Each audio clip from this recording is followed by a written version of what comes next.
नमस्कार, मैं ओमदेव। आज हम हैं नोएडा में। हमारे साथ हैं रामकिशोर बोध जी।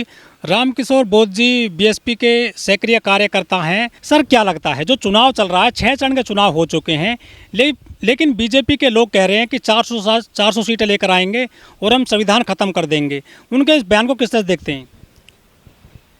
श्री नरेंद्र मोदी जी राजस्थान में एक सभा को संबोधित कर रहे थे और बोल रहे थे, मंच से कह रहे थे अब की बार, तो नीचे जनता बोल रही 400 पार।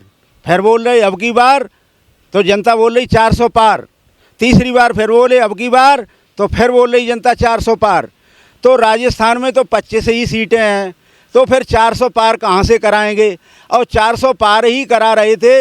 इतने लोकप्रिय नेता थे, इतने लोकप्रिय प्रधानमंत्री जी हैं, तो फिर चुनाव ही बेकार करा लिया। उनको तो 400 सीटें वैसे ही जनता निर्विरोध चुन करके दे देती, तो चुनाव बेकार। इतना अरबों खरबों रुपया खर्च हो रहा है गरीबों का, और उनका गरीबों के बच्चों का निवाला छीना जा रहा है। तो ये 400 पार का नारा जो दे रहे हैं, ये 150 से 125 पर ही सिमटने जा रहे हैं। और मोदी जी की जो सकल सूरत आप सभी लोग देखते हैं, हमारे गरीब जनता देखती है, जहाँ भी मंच पे जाते हैं ऊल जलूल बोलने लगे हैं। भाषा बदल गई है, हार का डर सताने लगा है। तो कहीं तो मंगलसूत्र पे आ जाते हैं, तो कभी तो भैंस पर आ जाते हैं, तो कभी तो कहते हैं कि नल की टोंटी खोल के ले जाएंगे, कभी तो कहते हैं बिजली के तार काट के ले जाएंगे। तो हमारे प्रधानमंत्री जी को वैसे ही टेम्परेचर हाई हो रहा है, 50 के आसपास हो रहा है। तो उस टेम्परेचर में हमारे प्रधानमंत्री जी का जो है मानसिक संतुलन भी गड़बड़ हो गया है। तो मेरी सलाह ये है कि महोदय, आप जो है पहले अपना मानसिक संतुलन रखो। आज तक किसी भी प्रधानमंत्री ने, चुनाव तो बहुत हुए और किसी ने भी 70-75 साल की आज़ादी में ऐसी भाषा नहीं बोली। तो मैं आपसे निवेदन करता हूं, अपनी भाषा पे थोड़ा संयम रखें। और 400 पार आप जो कह रहे हैं वो सपना पूरा नहीं होगा, क्योंकि आपने, आपके लोगों ने हमारे देश के कॉन्स्टिट्यूशन ऑफ इंडिया पर उंगली उठाई है, जो आपका कभी सपना इस देश की जनता पूरा नहीं होने देगी। रामकिशोर जी, बड़ा सवाल ये भी है कि जो बीजेपी नारा दे रही है कि हम जो है संविधान को ख़त्म नहीं होने देंगे, आरक्षण को ख़त्म नहीं होने देंगे, और वहीं दूसरी तरफ जो इंडिया गठबंधन के नेता हैं वो कह रहे हैं कि हम संविधान को बचाएंगे और आरक्षण को बचाएंगे। पूरी राजनीति जो चल रही है आरक्षण को लेकर और संविधान को लेकर चल रही है आज की डेट में।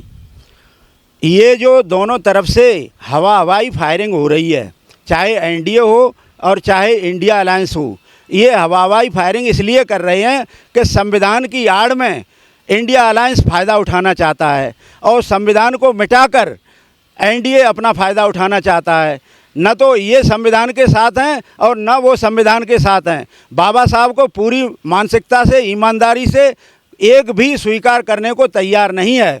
अगर ऐसा होता तो कल ही 23 तारीख को बुद्ध जयंती हुई, तो यहाँ पर अब महामाया के पास जो सेक्टर 15 में तथागत बुद्ध की मूर्ति लगी हुई थी, उस मूर्ति को खंडित किया गया। तो किसने किया है?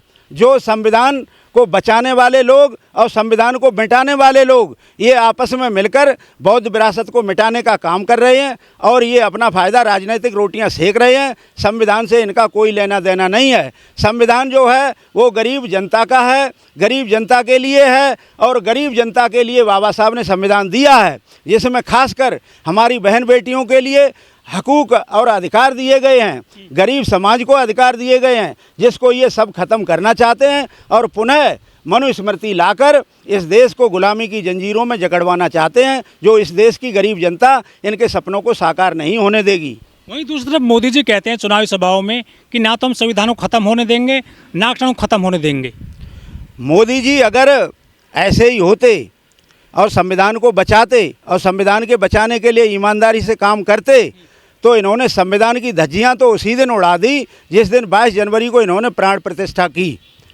संविधान ये नहीं कहता है, हम लोगों से तो कह दिया आपके ऊपर धारा 144 लग जाती है तो 4 लोग 10 लोग इकट्ठे नहीं हो सकते। और अयोध्या में प्राण प्रतिष्ठा हुई तो वहाँ लाखों की भीड़ जमा हो गई और गरीबों को ऐसा पाठ पढ़ाया गया, अंधविश्वास में जकड़ा गया, और अंधविश्वास में जकड़ करके और कह दिया कि हम राम को लाए हैं। क्या इस देश में पहले कभी राम नहीं आए थे? राम जो थे वो राजा दशरथ के लड़के थे और राम 3-4 भाई थे। राम थे और लक्ष्मण थे, शत्रुघ्न थे, ये सभी मिलकर के, उनकी राजा दशरथ की 3 रानियां थी, कौशल्या, कैकेयी और सुमित्रा। तो इन्होंने, राम तो पहले से ही आए हुए थे, इन्होंने भी अपनी राजनीतिक रोटियां सेकने के लिए और चुनाव का फ़ायदा लेने के लिए, गरीब को गुमराह करने के लिए, और ये कहा कि हम संविधान को नहीं मिटने देंगे। संविधान को ये खुद मिटा रहे हैं। इनका ही जो सलाहकार समिति का अध्यक्ष है विवेक ओबेरॉय, उसने ही कहा संविधान पुराना हो गया, संविधान को अब ख़त्म कर देना चाहिए, नया संविधान आना चाहिए। उसके बाद इनका ही सांसद अनंत हेगड़े 3 बार स्टेटमेंट दे चुका है और कहता है इनका जो है वो संविधान तत्काल मिटाना चाहिए। उसके बाद हम संविधान मिटाने के लिए ही आए हैं।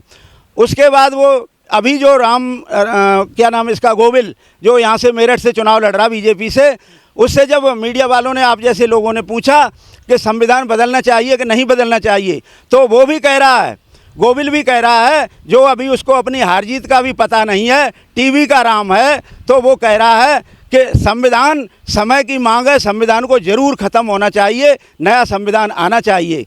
तो मोदी जी के जब ये बच्चे बोल रहे हैं, सांसद प्रधानमंत्री के बच्चे ही होते हैं, विधायक, एमपी, मुख्यमंत्री, और कितनी बार ये बोलते हैं कि संविधान नया आना चाहिए और हिंदू राष्ट्र का नया संविधान तैयार हो चुका है। तो मैं आप लोगों को चैलेंज करना चाहता हूं आपके चैनल के माध्यम से कि ये आपके मंसूबे कभी पूरे नहीं होने देगी ये देश की जनता। 140 करोड़ देश की जनता है और आपकी जो 33 करोड़ देवी देवता आप बताते हैं, वो 33 करोड़ ही आबादी है आपकी।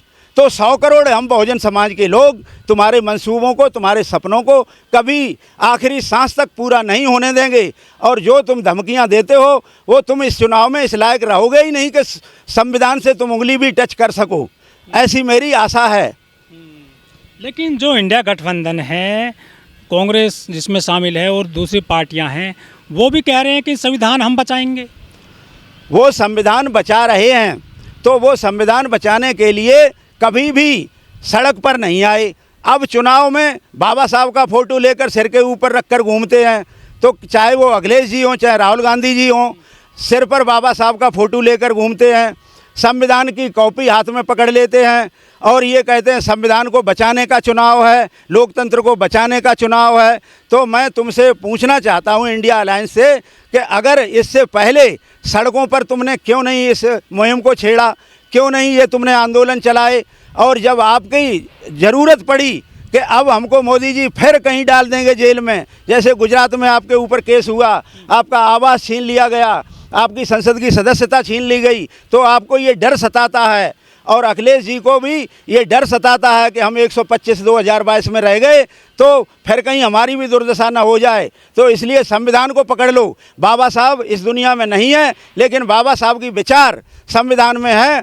तो ये संविधान हमको हमारी नैया को पार लगाएगा। इसलिए संविधान बचाने की बात करो, लोकतंत्र को बचाने की बात करो। ईमानदारी से ये एक भी नहीं बचाना चाहता।